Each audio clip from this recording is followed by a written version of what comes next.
விரும்பி தான் அங்கே போனேன். எனக்கு பிடிச்சிருக்கு, ஒர்க் பிடிச்சி தான் நாங்கள் போனேன். இது எனக்கு ஃபர்ஸ்ட்லேயே தெரியும் அவங்க அந்த இப்படி தான் இருப்பாங்க, கொஞ்சம் திமிராக தான் இருக்காங்கன்னு தெரியும்.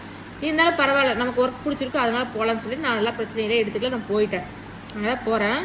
அவங்க அசிஸ்டன்ட் பொண்ணு இருக்குது, அந்த பொண்ணு தான் வந்து ஃபஸ்ட்டு வந்து எக்ஸ்ட்ரா செஞ்சு. ஆனால் நான் எதுக்கு நான் அவங்களுக்கு ஃபோன் பண்ணேன், கடையில் யாரோ ஒருத்தருப்பாங்க, யாரோ இருப்பாங்க அப்படின்னு நானே ஸ்ட்ரெயிட்டாக கடைக்கே போயிருப்பேன்.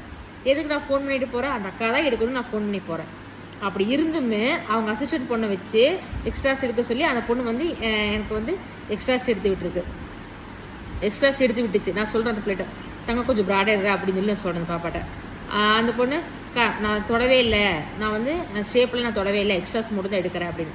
இதுக்கு என்னென்னா அதுக்கு மேலே இது தலக்கண மாட்டேது, அந்தளவுக்கு இது பேசு, அந்த அளவுக்கு இந்த பிள்ளை அப்படி பேசுச்சு. பரவாயில்ல இருக்கட்டும் சொல்லி நானும் கம்மி விட்டேன். நான் ஷேப்பு தொடவே இல்லை, எக்ஸ்ட்ராஸ் மட்டும் தான் எடுக்கிறேங்க அப்படின்ச்சு. சரி பரவாயில்லன்னு சொல்லி நானும் விட்டுட்டேன். அந்த அக்கா கொஞ்சம் ஹெல்த் இஷ்யூவாக இருக்குது. ஆனால்